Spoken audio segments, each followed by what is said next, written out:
La educación es construcción de ciudadanía, consciente de sus derechos y obligaciones. Rodríguez Silvero y Asociados, consultores interdisciplinarios, presenta el bloque de análisis de actualidad con el doctor Ricardo Rodríguez Silvero.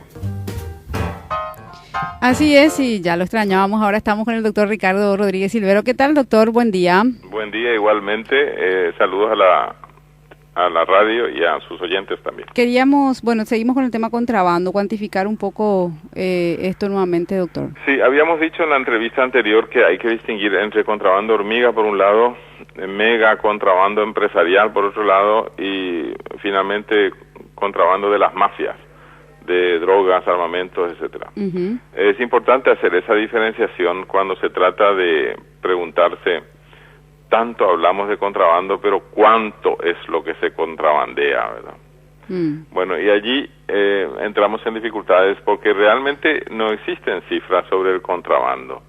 El contrabando, por definición, no se cuantifica. Es un delito económico y, por supuesto, los que llevan adelante ese delito, ya sean microempresarios como contrabando de hormiga o mega empresarios, y ni qué decir si son las mafias, no tienen ningún interés en proporcionar información, porque es como decir a Hacienda y a la Fiscalía, acá estoy robando yo, ¿verdad? Claro.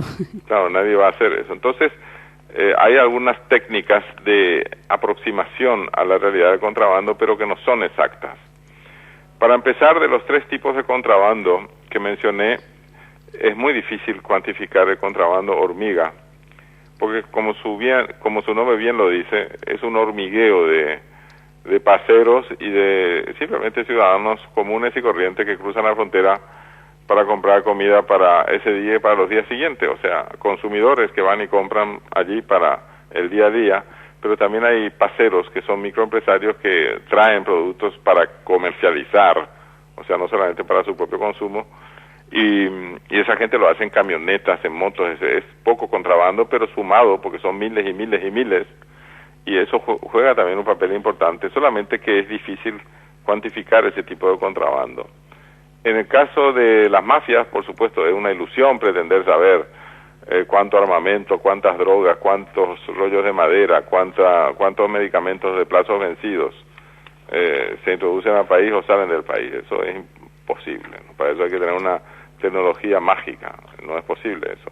Pero sí es viable cuantificar o intentar estimar a cuánto asciende el contrabando de los mega empresarios que comercian mercaderías de comercialización permitida, para diferenciarlo de esa otra mercadería que está expresamente prohibida y que es introducida de contrabando o exportada de contrabando por las mafias, como el armamento, las drogas, los rollos de madera, etcétera, ¿no?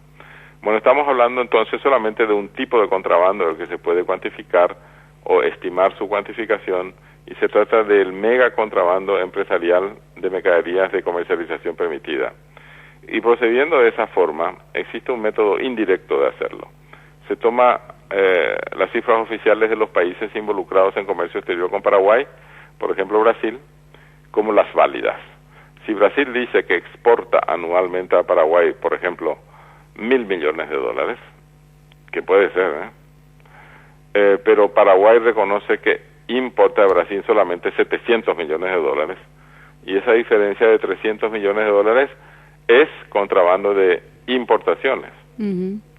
Pero si al revés, Brasil dice que importa de Paraguay, vamos a suponer, $800 millones, pero Paraguay dice que exporta a Brasil solamente $400 millones, y esa diferencia de 400 millones es subregistración. Subregistración es eufemismo por contrabando, es decir, en vez de llamarle contrabando, sí, se le llama un nombre lindo, diríamos. Exactamente. Bueno, y procediendo de esa forma, hemos llegado acá en la consultora a la estimación de que solamente esa parte del contrabando asciende a $5.000 millones por año, 5.000 millones de contrabando de importaciones y de exportaciones, es decir, eso es ya un contrabando combinado. Es muchísimo eso de 5.000 millones de dólares, porque si eso ocurre cada año, como está ocurriendo en los últimos 10 años, estamos hablando de 50.000 millones de dólares en 10 años que fueron contrabandeados por importaciones o por exportaciones. Eso representa 2 veces el Producto Interno Bruto de nuestro país, del año pasado, por ejemplo. Bueno, y además lo grave es que si decimos 5.000 millones de dólares, aunque sea una estimación burda, estamos diciendo muy poco porque allí no está cuantificado el contrabando de hormiga y mucho menos todavía el contrabando de las mafias. Es decir, es una tarea difícil, para no decir imposible, pretender tener idea de a cuánto asciende el contrabando en nuestro país. ¿Y de qué dependería, doctor, poder por lo menos acercarnos a esas cifras reales de contrabando que tenemos en el Paraguay? Bueno, en el caso del mega contrabando empresarial de mercaderías de comercialización permitida, eso es relativamente fácil porque existe tecnología para eso. Las instituciones multilaterales pueden ofrecer tecnología a Paraguay, solamente que hay que empezar a aplicar esas tecnologías aquí, hay que fortalecer las instituciones aquí para que eso sea posible, hay que dar presupuesto a esas instituciones para que puedan trabajar, y todo eso se consigue solamente en el transcurso de los años, no es una cosa que se pueda decir en 5 años vamos a controlar el contrabando de mercaderías de comercialización permitida. Sumamente difícil es eso. Por eso mismo es una caricatura decir que se va a declarar la guerra de contrabando por 30 días de allá. No, no se puede. Ha habido un chiste de mal gusto, ¿verdad? Realmente. O sea, es un trabajo a largo plazo. Es un trabajo a largo plazo, pero hay que hacer, para que dé sus frutos a mediano y largo plazo, hay que empezar ahora. No en el año 2020, no tiene sentido eso.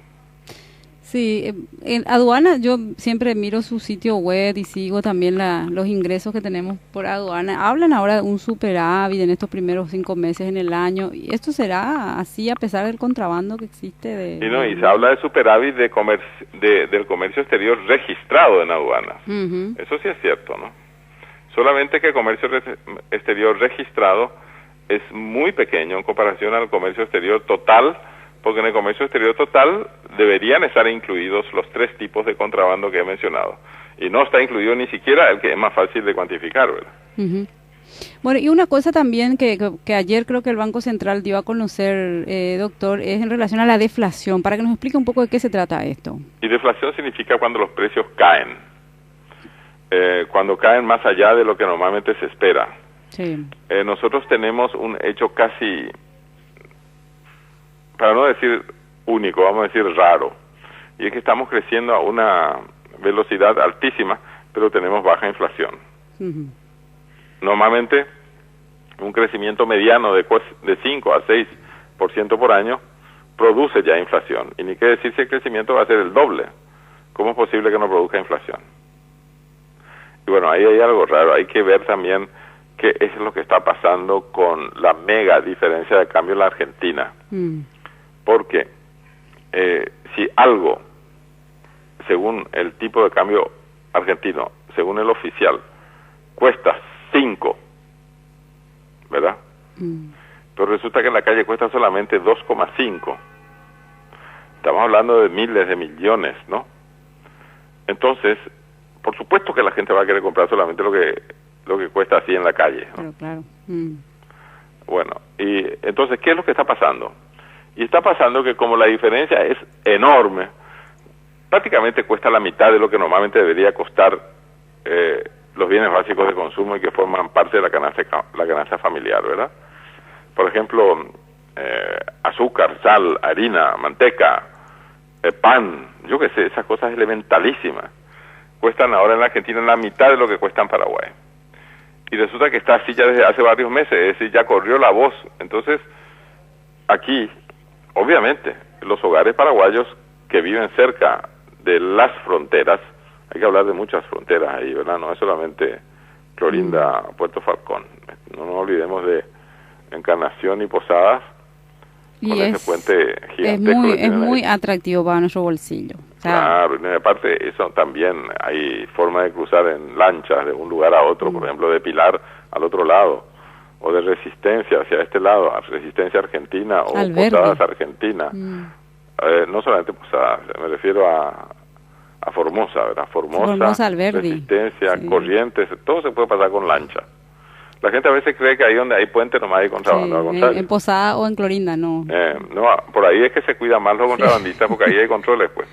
De Guaú nomás. Y donde debe haber más debe ser en los otros lugares, ¿no? Claro. Hay menos control. Pero los controles en Clorinda, Puerto Falcón y Posada Encarnación no son tampoco rigurosos, ¿verdad? Porque como es difícil ahí atajar la marea de gente que entra y sale, yo no sé cómo van a hacer. Bueno, en fin, quiero decir que hay mucha tarea por delante para controlar el contrabando y mucha tarea por delante para formalizar todo eso, pero se están dando unos primeros pasos, por ejemplo, con ese decreto que se ha firmado el 27 de mayo, para agilizar la introducción de productos hortícolas, o para, por ejemplo, aumentar el techo de pacotilla, o sea, del régimen simplificado.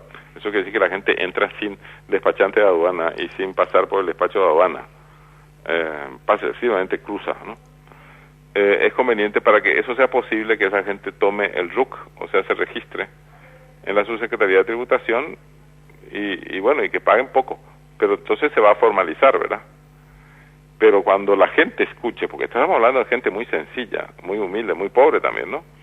Escuche que tiene que ir a la Subsecretaría de Tributación a inscribirse con RUC, y yo no sé si van a hacer eso. Sí. Hay que obligarles de una forma u otra.